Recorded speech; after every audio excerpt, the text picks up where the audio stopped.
தடவை நினச்சிட்டு அப்படியே விட்டுறக்கூடாது.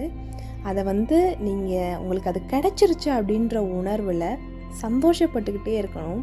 அதை நினச்சிக்கிட்டே இருக்கும் போது தான் நீங்கள் யூனிவர்ஸுக்கு தெரியப்படுத்திக்கிட்டே இருக்கீங்க, அது உங்கள் வாழ்க்கையில் நடக்கும்.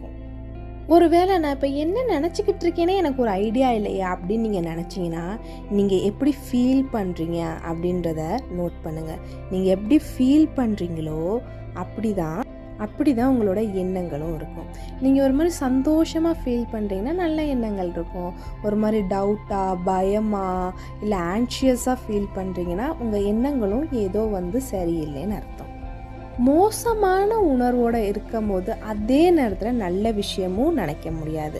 ஒன்று நல்ல விஷயம் நினைக்கணும், இல்லைன்னா கெட்ட விஷயம் நினைக்கணும். ஸோ அதனால் உங்களோட முழு கவனத்தையும் நல்ல விஷயத்தில் குவியுங்கள் அப்படின்னு சொல்கிறாங்க. உங்களோட எண்ணங்கள் தான் உங்களோட ஃப்ரீக்வன்சி.